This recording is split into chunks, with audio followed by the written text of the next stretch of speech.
Good afternoon, everybody. Thank you for coming out and joining us. This is a real treat and pleasure for us to be able to host this today. Um, we have the great pleasure of having both Denny and Nicolas Bachelet with us. And we're also joined by Becky Wasserman and Peter Wasserman as well, the importers. Really excited to be able to talk about the Denny Bachelet wines and have both Peter and Becky here, who have been integral parts of introducing these wines into the United States. Just a little bit of housekeeping. We ask that everyone keep themselves on mute, please, so that we can make sure we have a good, clear sound and connection to people as they're speaking. And if you have questions, by all means, please ask, use the chat box, and we'll be featuring these questions and pulling them into our conversation that we're going to be having with Nicolas and Denny. So with that, I just want to say thank you once again to everybody, and Ana Cabrales will be manning the chat and getting those questions out to me. And if you could keep yourselves on mute, that'd be great. Nicolas, Denny, thank you so much for joining us. How are you both? We are going well, thanks. Thanks for, we are pleased to be there with you. It's a long time now. We are in our house and in our city. We travel a bit with the computer. It's fine. Exactly. No, it's been a long time since I've seen you. I think it was 2016 was the last I was able to visit with you. How is Burgundy right now? How's the weather? The weather is nice. That's good for the new harvest. We are very pleased, and perhaps a few storms next weekend. But for now, everything is okay. We hope a normal crop this year. We hope. A normal crop. So speaking of crops, I mean, obviously the last few years have been very problematic. When I was there, 2016 was a pretty heavy year. So how have the recent vintages been, 2016, 2017, 2018, in terms of consistency? For us, it's exceptional years because the weather was very dry, especially in 2017 and 18. And of course, the concentration of the wine was exceptional. But what we are looking for, we try to have a feminine style with the purity of the fruit and, like we say in French, sucrosity. It's what we try to find in the wine. Yeah, I mean, I really like the 2017 vintage, and we're going to touch more on the vintage, but your property has such a huge following here in the United States and also in the UK. Could you just give us a little bit of background of how the domain started and what your holdings are? Because when any time the name Domaine Denny Bachelet is uttered, the word tiny is always in a sentence following it. So can you explain the size of the domain and where it all began? Tu as tout compris. Peter, ça serait bien que tu nous dises. Allô, Peter? Peter, you're on mute. Becky, qu'est-ce qu'il nous a demandé? C'est faire un petit historique de comment ça a commencé, tout ça. Ben, je représente la 4e génération dans la famille.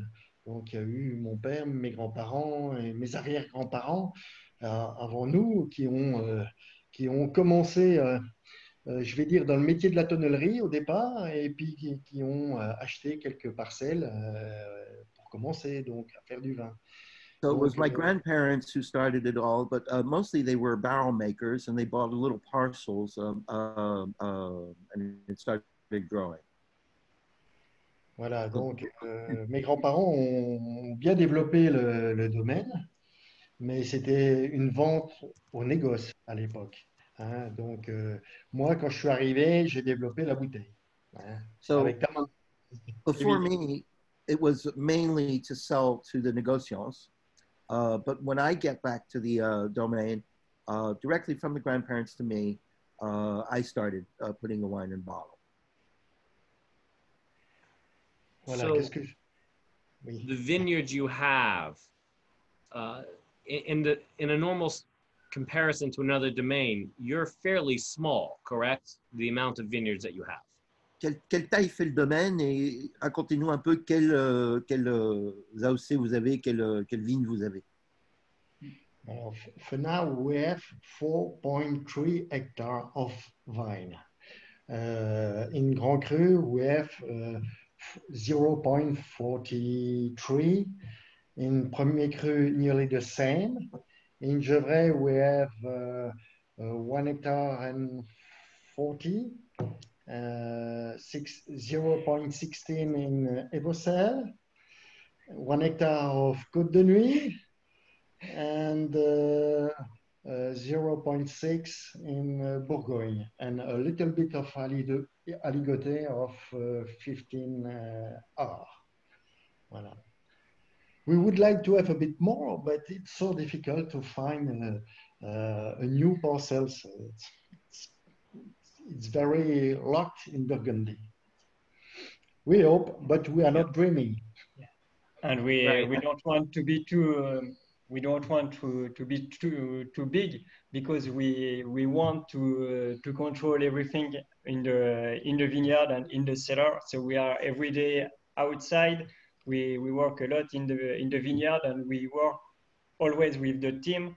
We don't want to have too much work and to be unable to do everything. Right.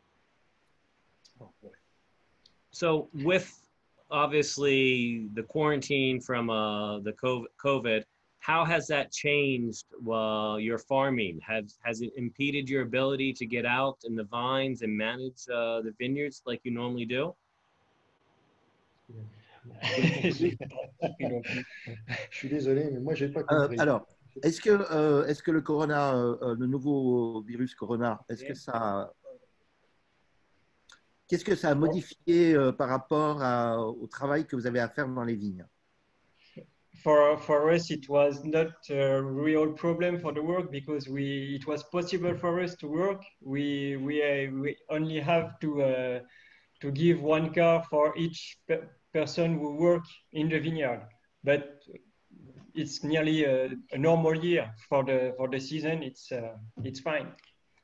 We are a bit worried for the harvest we are coming, because we don't know exactly what we have to do. And for now, this is the biggest problem we can imagine, I think. I think it's 1 picker every 2 meters.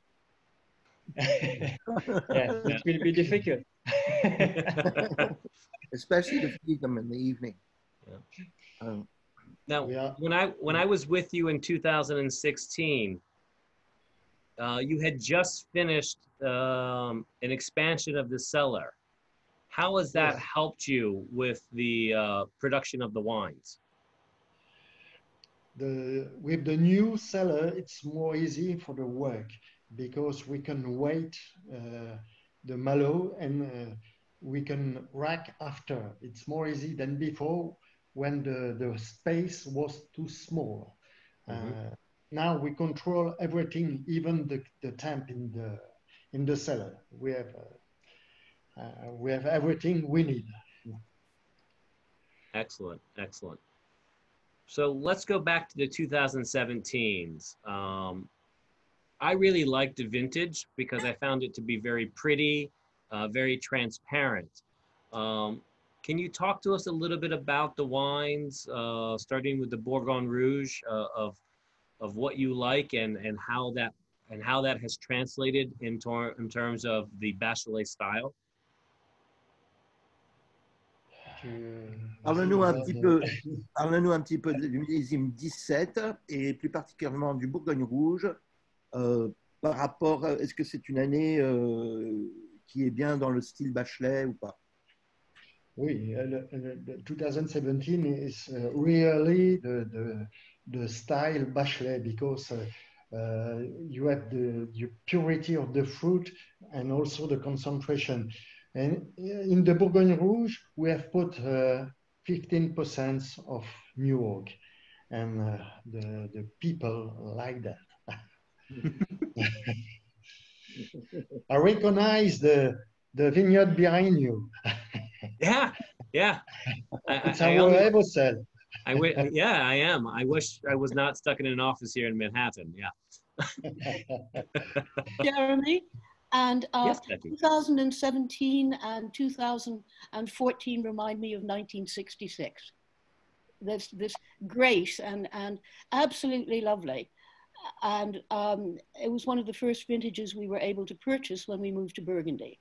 So 1966, just graceful and a wonderful vintage. And 2017, I had this impression of tasting a 1966. Voilà. Which the 1966 vintage aged incredibly well. Yes. Right?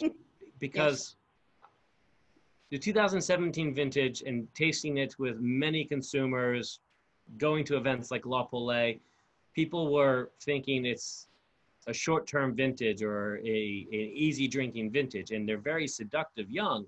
But I think the wines have the acidity and the structure to age well. It was hard to stop drinking 1966s. In fact, you know, and there should be vintages that are lovely when they're young, and especially with, you know, everything that's going on. If there's a vintage you can drink young, you know, one should not hesitate. I really appreciate that there's less of a polarization on hot vintages versus cooler vintages, and there's really people are emerging liking both styles. Some people are totally on the cool vintage side. Some people are totally on the warm vintage side, but people are much more open today, and pretty much base their decisions on people they trust and some tasting, which is great. No, I think we've come back full circle in the sense where hopefully more and more people realize if it is delicious young, it should always stay delicious and be drinkable. And that does not mean it does not have ageability. Exactly. So going back to the Bourgogne Rouge, you put some new oak on there. But how does Bourgogne Rouge compare to Côte de Nuits Village? Because many times I get that question from a consumer when we recommend your wines of what's the difference between these two, because it doesn't have a village name on it. So people get confused the difference between Bourgogne and Côte de Nuits Village. And the Côte de Nuits Village, it's a village level, and this wine comes from Brochon. Of course, the concentration of the wine is more intense, of course. And the Bourgogne come from the south of Gevrey, and the vine are a little bit younger. Of course, the Bourgogne can be nearly ready to drink now in a soft year like 2017. But for the Côte de Nuits, it's necessary to wait a bit more, yes. So you used the phrase in there, younger vines. Can you explain what younger vines and older vines mean to Denis Bachelet and Nicolas Bachelet? Yes, for the Bourgogne, we have a mix of two different parcels. The first was planted in 77, and the second one was planted in 86. Okay. We was there this morning, and I'm very pleased because all the bunch for the next harvest are Mirandais, because the spring was very hot this year, but we have received 3 weeks of disturbed weather with rain and cold temp, and the bunch don't like that. Well, we are on est confiant for the next harvest. Now, for everybody, Mirandais is what we call shot berries in English, or the British trade calls it that way. Think of birdshot, tiny little berries that are very well dispersed on the stem. So it's a stress for the bunch. It's a stress by the climate, usually by the cold temp, who perturb the flower of the vine, and sometimes we lose 15% of the berries, and they stay very small. And with this kind of berries, the concentration of the wine is completely different. It's a good sign for the high quality of the next harvest. I'll also say that the quality of the tannins that come from the thicker skins are really, really beautiful. We have less juice in the berries, of course, and the concentration of the wine are completely different. But the problem with all vine and also the virus in the ground, when the weather is not with us, we can lose a lot. Like last year. Last year, the weather was cold for the flower. It was not very good. So I think Jeremy wanted you to give the range of the youngest vines that you have to the oldest vines you have on the domain, just to give a perspective. It's the youngest vineyard we have there for the Bourgogne. It's for all the estate. It's the youngest vine we have for the Bourgogne. Okay, what are the oldest vines? The oldest, maybe it's the vineyard in Corbeau, who was planted in 1920. Okay. In Deschamps, it's a bit older. Oh, ouais. It's a bit older, nearly 100 years, nearly. So how do you maintain this Alors, of course, age of the vine? When I say 80 or 100 years, it's the year of the plantation. But every year we lose 1 or 2% of the vine, and we make, like we say in French, repiquage. Donc we pull the dead one and we make a hole, and we put a new grafting in the next spring. And like this, we have always a good production. The problem in Burgundy is the cournouet. We have a small nematode in the ground who pick the root, and after we have degenerescence of the vine, and it's a big problem because we have no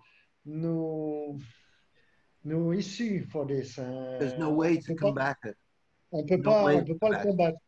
On doit vivre avec, et on n'a pas de solution. On espère beaucoup dans la recherche pour nous trouver des plants sains et surtout essayer to find better genetic material that's free of that disease.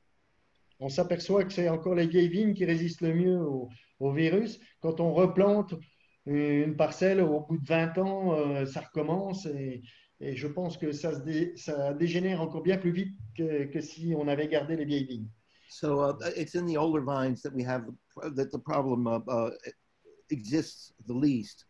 And we even see after 20 years after plantation, the vines are already much more advanced being touched by the virus than the older vines would have been at the same age. Ça te fait penser à passer à des sélections massales particulières ou Je m'intéresse beaucoup au problème.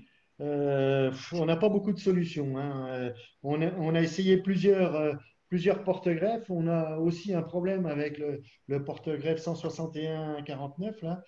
qui meurent en ce moment. Il y a pas mal de vignes qui ont été plantées sur ce porte-greffe-là et qu'il faut replanter. Des vignes qui ont 20 ans qui sont foutues.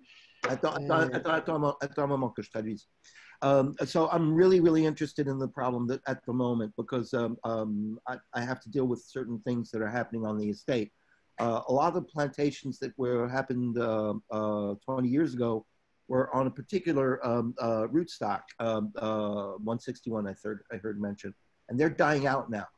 So we have to rip them up in order to replant. So obviously we're investigating all the sources of good genetic material that can come and replace. Alors, je te redonne la parole. J'ai résumé ce que tu as dit. Oui, ben, on a été contraint et forcé de choisir d'autres porte-greffes. Pour l'instant, on utilise un petit peu de 5C ou 3309. Le 3309, c'est un porte-greffe qui n'est pas très résistant au calcaire actif. Hein, je crois que c'est 11%. Le 5C résiste à 20%, ce qui est pas mal. Et puis, bon. Attends une minute parce que ça devient technique. So right now they're trying a couple new rootstocks, which is 5C, 5C et l'autre. Le 3309, qui est un très ancien porte-greffe et qui n'est pas très résistant. 309 is the other one, which is an older one, but it's not as resistant to limestone. It's resistant to an 11% content of limestone in the topsoil. So that's not very resistant. Alors, dans les années 80, on avait la possibilité de désinfecter l'intérieur des trous avec des désinfectants. Maintenant, évidemment, avec le contexte actuel, c'est des produits qui sont interdits puisqu'on est quasiment tous en bio maintenant. Donc, c'est des produits qu'on ne peut plus trouver. Donc, on est complètement désarmé face à ces nématodes qui infectent le vignoble. So go back 20 or 30 years ago, we had the right to disinfect the holes we were making in order to plant these rootstocks. But those products are no longer allowed, given the context of how farming is going today in respect to organic and biodynamic farming. Most everybody's going to organic, so we do not have the right to use that. Hence, this nematode problem is coming back full force. Voilà, continue.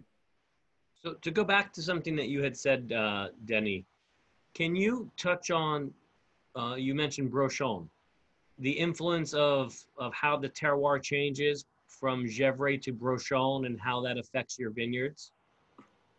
The terroir are nearly the same, except of course the Grand Cru, Premier Cru in Gevrey, but we have more expression of the black cherries in Gevrey between Brochon. Brochon can produce great wine also, but it's not so intense. So you talked about having that concentration, but we all agree the Beaujolais wines have an elegance, of femininity, if you will. But how do you get that concentration? Is that through the use of punch downs or pump overs?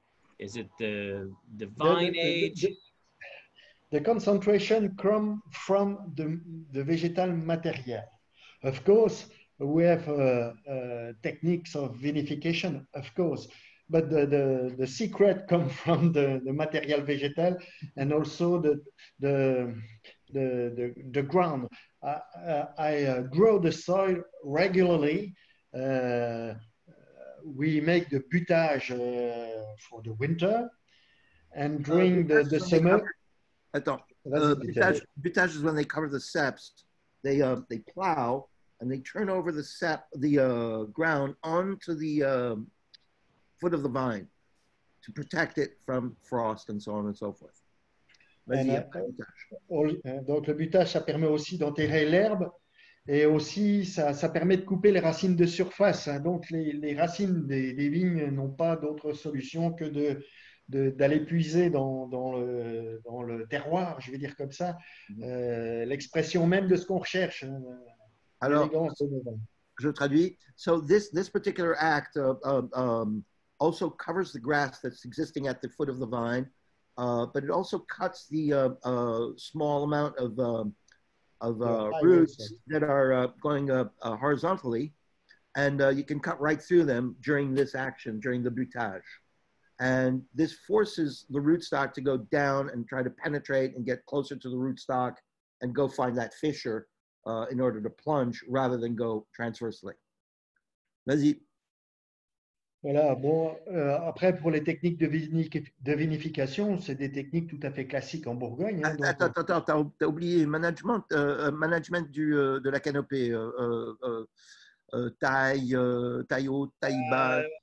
Ah oui, enfin, il n'y a rien de secret dans tout ça. C'est une taille guyot classique, entre 6-7 lieues sur la baguette.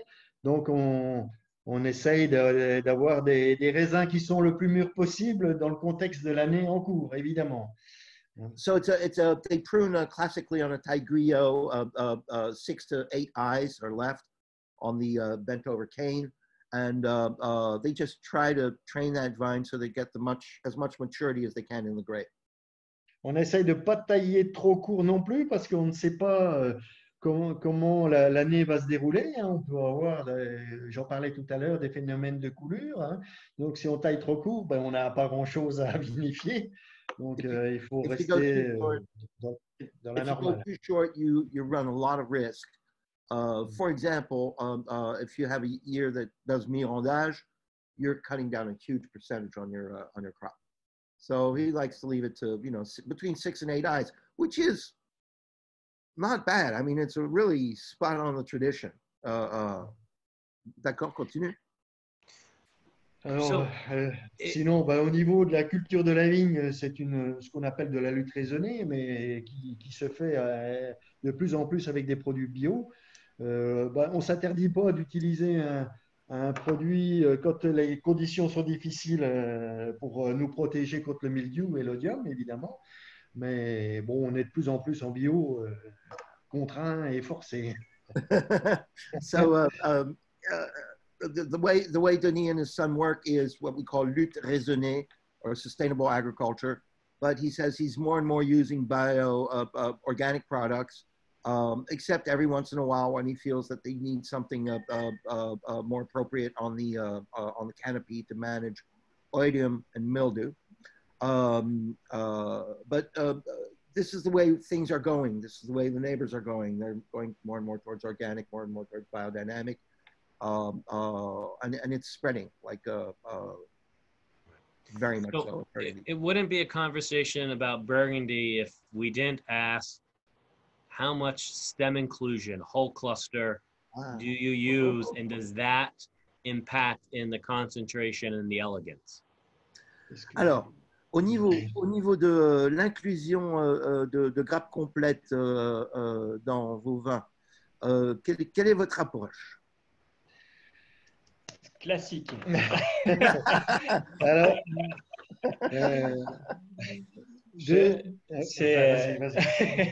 non, pour la vinification, on égrappe tout, on foule tout, on met pas de grappe entière.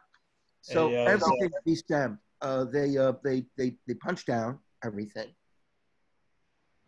Voilà. Vous foulez beaucoup? 100%. Oui, non, mais vous foulez. Ah oui, d'accord, vous foulez. So 100% of it is crushed before it's put in the bag. Oui. Ça nous permet d'être beaucoup plus précis au niveau des sucres dans les vins. Ça, c'est des techniques qu'on a toujours employées dans les années 80 quand on chaptalisait régulièrement. On avait besoin de cette technique pour être précis au niveau des sucres, tout simplement. Hein, parce que parfois, c'est au niveau du pressurage qu'on claque les baies de raisin et parfois, ça relibère des sucres et on peut se retrouver au-dessus des degrés légaux. Donc, c'était la raison pourquoi on foulait les grappes, mais on foule toujours. Hein, on foule toujours. So one of the reasons they started crushing the grapes prior to putting them in the vat was to have a much better control of the sugars. Because if you leave full stems, full berries, full clusters, you come at the end, you press the line, there's a liberation of, there's obviously berries that have not been broken up, and there's obviously a lot of sugar left in there. And that can extract or create more alcohol that you didn't think you were going to get. So to be sure to have everything nice and square and where you want it, doing that. I'm going to go a little further on this because there's several domains in Côte d'Or that still do crush the grapes prior to vatting them. In most of these domains, you have very prominent tannins that need a certain amount of time to come together, soften up, and be ready to drink. I don't notice that with you. Alors, j'ai dit, je connais plusieurs domaines qui foulent sur Côte de Nuit, Côte de Beaune. Et généralement, ça amène un tanin qui est beaucoup plus présent et qui prend plus de temps à se calmer un petit peu, à s'arrondir, à être prêt à boire, on va dire. Pourquoi on n'a pas cette impression avec vous? Ah ben oui, ça m'étonne un peu ce que tu me dis parce que nous, on n'a jamais remarqué de tanin trop présent. Étant donné que nous, on érafle déjà avant, hein, on enlève la rafle. Oui. La rafle, je ne sais pas si tu as déjà croqué dans une rafle, Oui. c'est assez râpeux. Donc, je ne vois pas l'intérêt de rajouter ça dans le cadre de vieilles vignes où les peaux de raisin sont assez épaisses. On a suffisamment de tanin dans les peaux de raisin sans en rajouter, je vais dire, de rafles qui, à mon avis, ne sont pas très élégantes. Donc, je préfère rester sur des tanins de jeunes, enfin de berries très, très fines et ça donne des vins plus élégants. Voilà. So he just told me, I don't know, I don't know about the others, but we've been doing it this way for forever, and I haven't noticed anything very aggressive in the tannins. But we've been concentrating on the skin tannins, and maybe we've got a lot of old vines, so we're getting this really quality of tannin that isn't aggressive. This is a window, by the way, into the potential of infusion vinification. I just realized. But to come back to that is a whole conversation. But that means can you age on the skin tannin rather than the pip tannin and the stalk tannin? Bon, c'est fascinant. C'est fascinant. Oui, on a même changé les grappoirs l'année dernière et on a recommandé un fouloir, bien entendu, hein, pour ne pas changer quoi que ce soit dans la technique d'élaboration. On voulait un fouloir en fait qui nous permette d'éclater les toutes petites grumes, mais bon, on a changé, mais c'est toujours pareil, hein. Les petites grumes arrivent à passer à travers les deux rouleaux du fouloir et elles ne sont toujours pas éclatées, hein. So they tried to get they tried to get a new piece of equipment. They bought a new piece of equipment to do this, which is crushing the grapes. But they wanted one that could do the tiny little shot berries. They weren't able to find one yet. Et au niveau pigeage, vous faites plusieurs pigeages par jour, un pigeage par jour, plusieurs pigeages combien dans la vinif? Alors, avec le réchauffement planétaire, il est évident que nous avons des raisins qui sont beaucoup plus mûrs que dans les années 80. Pour ce qui me concerne, j'ai connu cette décennie-là. Alors, donc, ce qu'on fait maintenant, je vais dire, jusqu'à la moitié de la fermentation, on pige 2 fois par jour. Un coup le matin, un coup le soir. Et quand on a franchi la moitié de la fermentation, on se limite à 1 fois le matin et l'après-midi, on fait, comme vous dites en anglais, pump over. Donc, parce que en fin de fermentation, nous avons évidemment la présence d'alcool qui est naturellement un solvant et qui va dissoudre naturellement les tanins. Alors, pour ne pas en avoir de trop non plus, donc on réduit le nombre de pigeages. Mais encore jusqu'en 2013, je pigeais 3 fois par jour. Hein, donc Donc, donc, on avait des vins qui étaient plus fermes, qui nécessitaient plus de temps. Depuis qu'on a évolué dans cette technique, c'est surtout grâce à la cave. Hein, donc, ça nous permet de faire les malots et de sous-tirer après, alors qu'avant, on faisait l'inverse. On sous-tirait avant parce qu'il fallait que les vins soient en cave avant l'été. Hein, donc, on était obligé de sous-tirer avant la malo parce que généralement, ce n'était pas encore fait. Hein, donc maintenant, on maîtrise mieux les choses, hein, beaucoup mieux les choses. On va revenir à la Malo dans un moment. J'essaye de traduire tout ce que tu as dit. They used to do, up to about 2013, they used to do 3 pigeages a day. But as I say, their pigeages are not the same as their neighbors' pigeages. Obviously, Denise wines have always been spectacularly beautiful in terms of tannic structure. And we're looking at pigeages that were done with regards to not hitting it too hard. Now, today, until half the vinification is done, they do 2 pigeages a day, 1 in the morning, 1 in the evening. And then after they've gone through half vinification, they go down to 1 pigeage in the morning, and they do a pump over in the evening. That's where they're at right now. And now that they have new digs and places where they can make the wine, they're also able to modify the time at which they rack. They used to rack prior to Malo in order to get the wine to the place it was going to be put in barrel. Now they're able to wait totally till the Malo is done and then rack, which is a great comfort.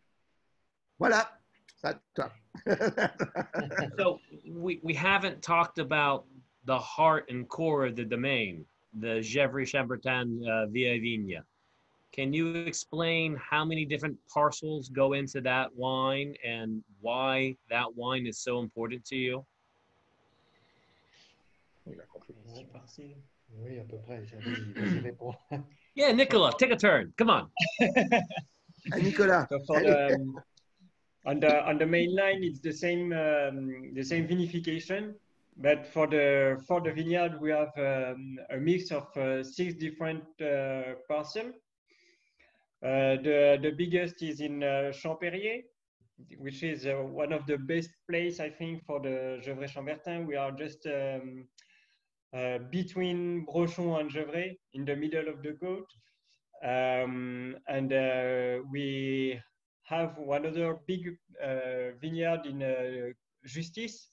And we know lots of people ask us why we have Gevrey until the Justice, which is very low in the land, but it comes from the Comte de Lavaux. The ground we can find here is the ground of the Comte de Lavaux, which was there a long time ago.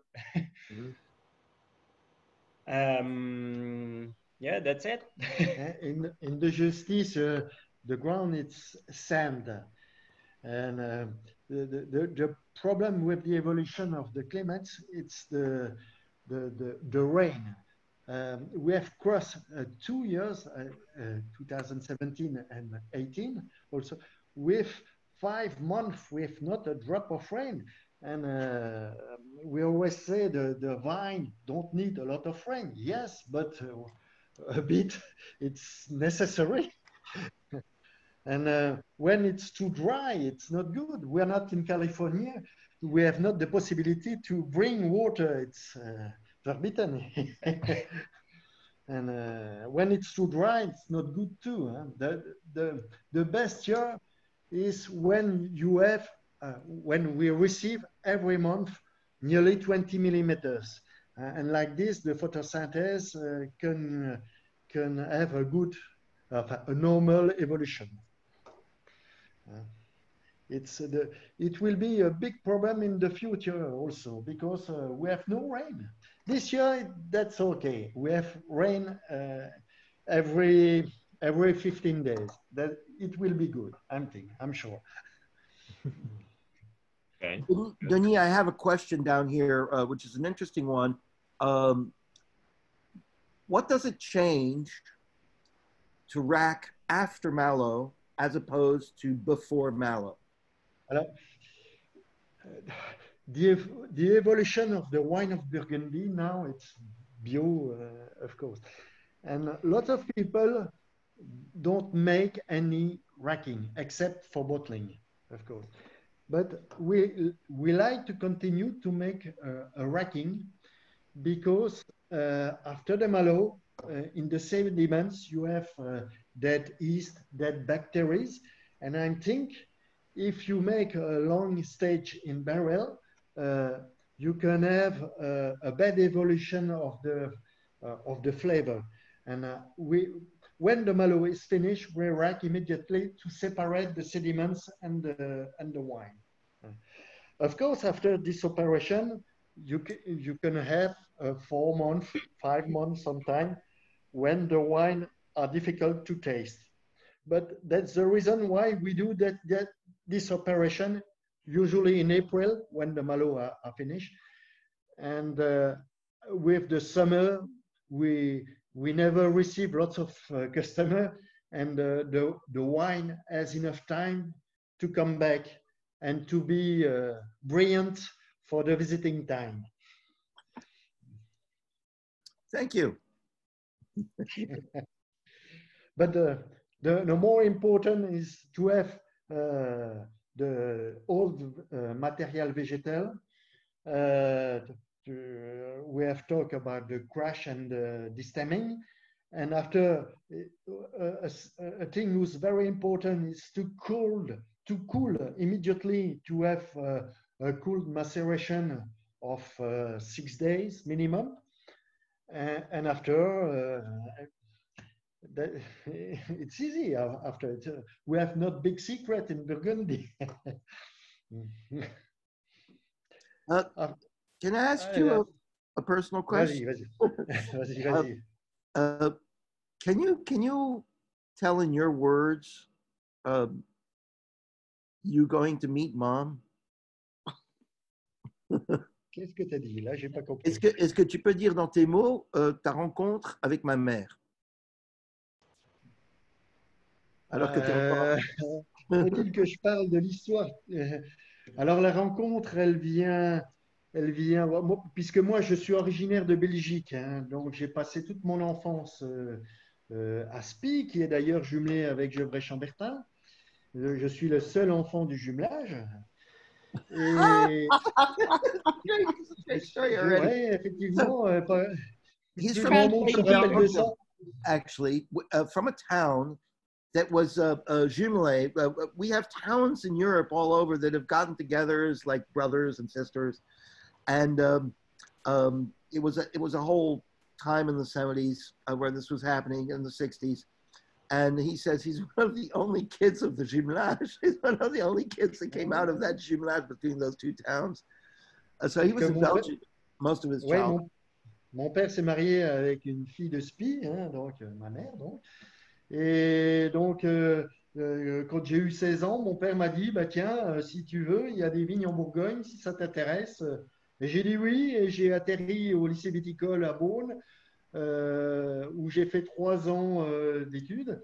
Et donc, évidemment, dans le cadre de ces études, il y avait quelques stages.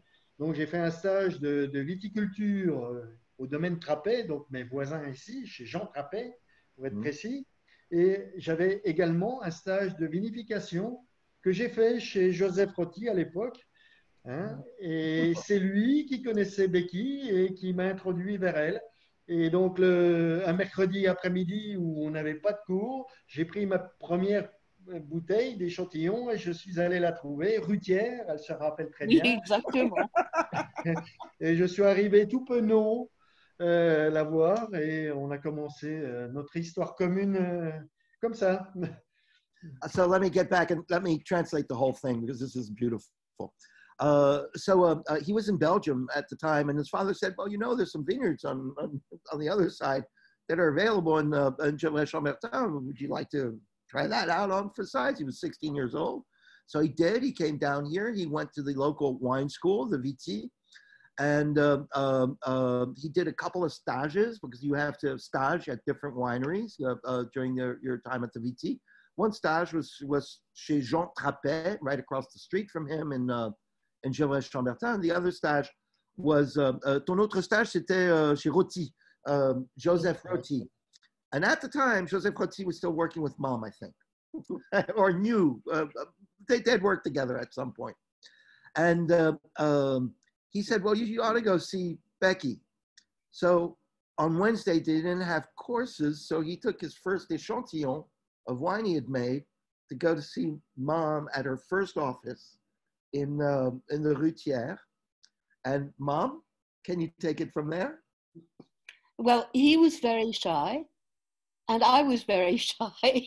So we looked at each other, and there was something I liked about him a lot. And then, you know, we began to taste the wines, and we've been together ever since. And what is very nice is at one time, when I had my offices finally here at the farm, he brought, as a baby, his son, Nicolas. And Nicolas brought his son as a baby to visit as well. No, we've been together a long time. And what I liked and about, well, I adore the wines, but also the way he's explained it's very much like a book. You know, X years in Burgundy, and this is what happened then. He's never, the family has never tried to be fashionable. You know, it's always been a very natural evolution. And what I like about it as well is you can, if you have the Bourgogne, as Denis and Nicolas say, it's something you can drink. You can drink very young. And, you know, in Old Burgundian terms for the Vieille Vigne, when we moved here, we were told, oh, this is what you want to put down when your child graduates from high school. This is what you want to put, you know, for the wedding and everything. So there's that whole gamme, you know, at Denis and Nicolas. And yes, I won't say 3 generations because the baby doesn't work yet. But and also, Nicolas, what's important, Nicolas, is that you have, you know, you have gone to other countries and seen what they've been doing. So this is an important step. And we went to the United States together, you know, yeah. So Nicolas, the attention's on you now. What does the future hold for you? And, you know, what's the division of labor between you and your father right now? How is the domain progressing into your hands? Hey, you know, sorry. You know, we work together since 12 years now. So it's not really new. And I think the most important thing is to don't change anything and no main thing. Maybe we can arrange some little thing in the vinification as we have done since 2014. We worked a lot together, we speak a lot, and when there is something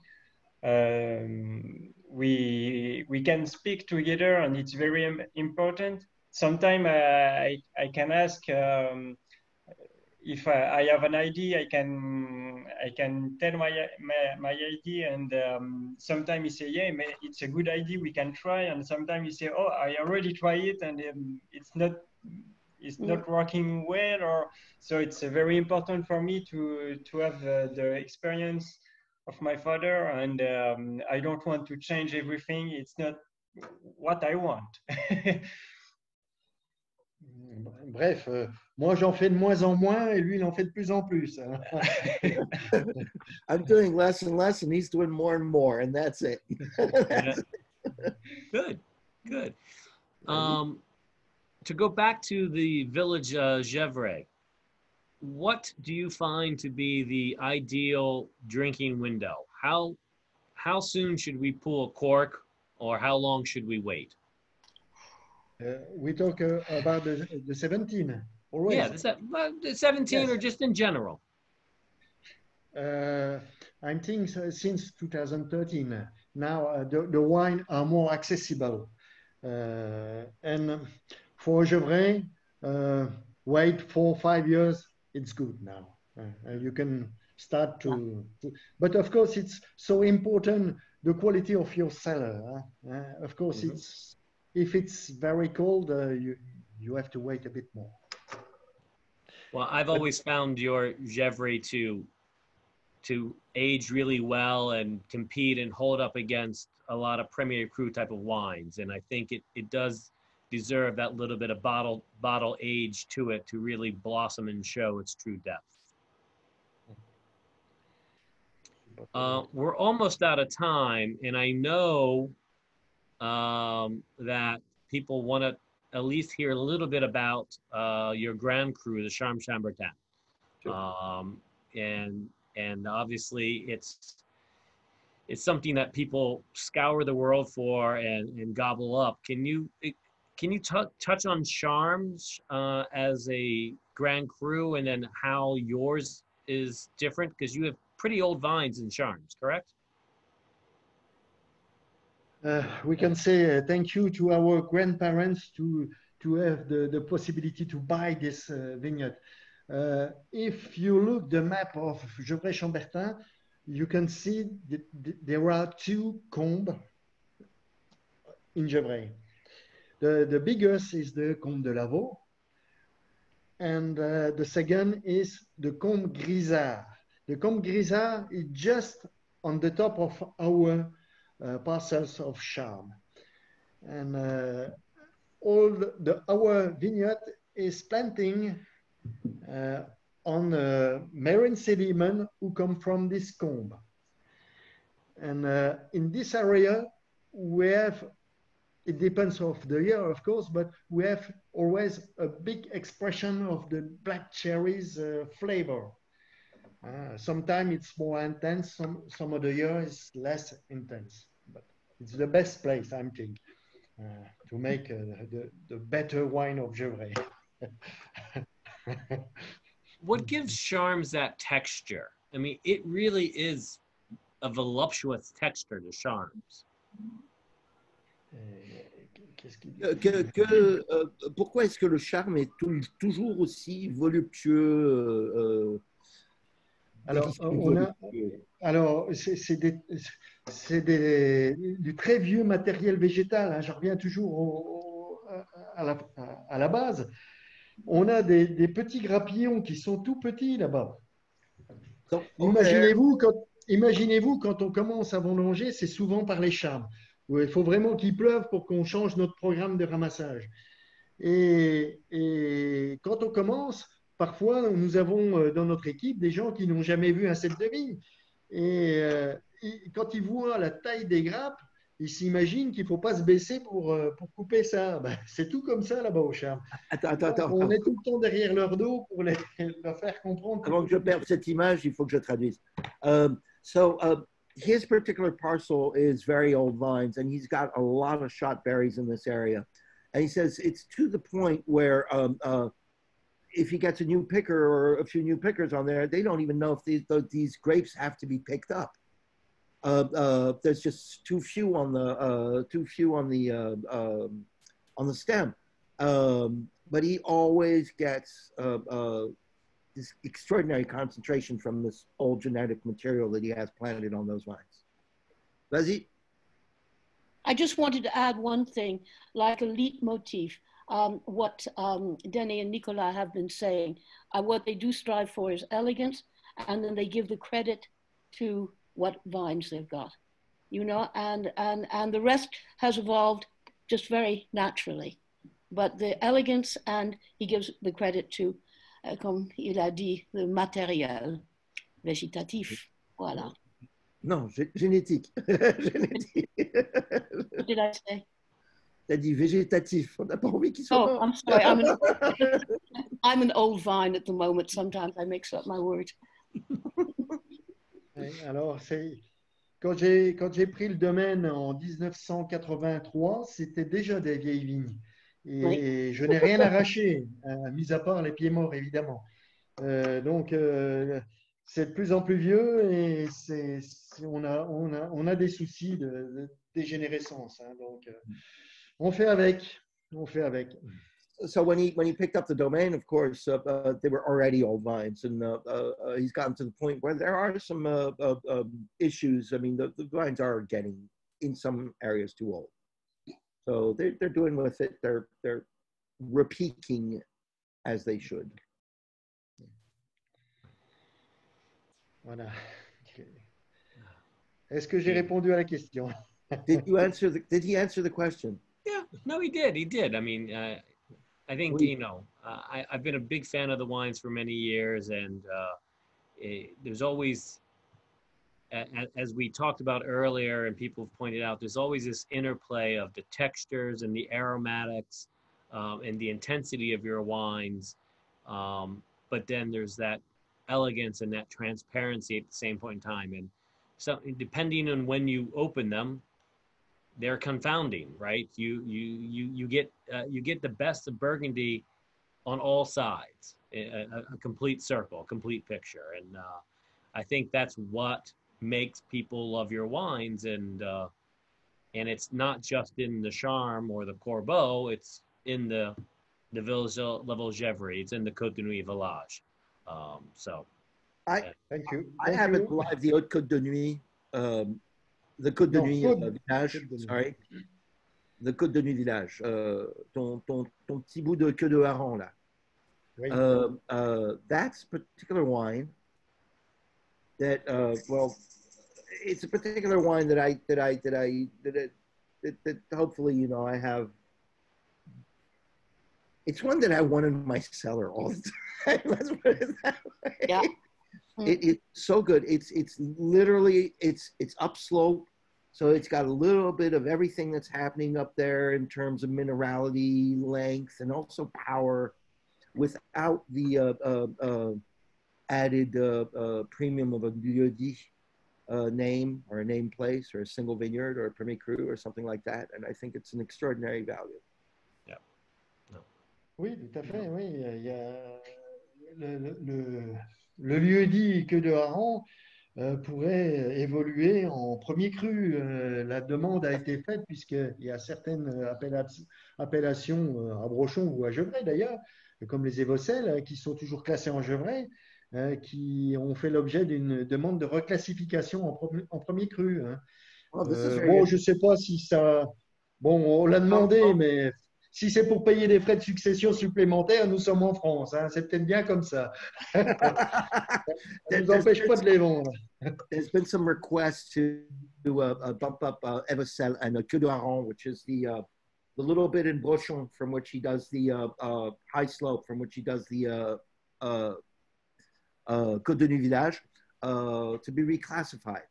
But he said, but if it's for paying the succession rights, we like it just as it is. We like it just as it is. Well, thank you so much, everybody. I really appreciate you taking the time and coming out to join us. Denny and Nicolas, thank you so much. It's so great to see you. Peter, always great to see you. Becky, thank you so much for joining us. That was such a pleasant surprise. It is always lovely to chat with you and hear from you. So I thank everyone for coming out and joining us. I thank you all for your questions and your time. Have a great afternoon. Thank you. Thank you. Thank you. And we hope to see come back the American in Burgundy. Yes, please. The border will be open. Thank you. Thank you. Look forward to seeing you, Denny, Nicolas, and Madame Divine. Merci, monsieur.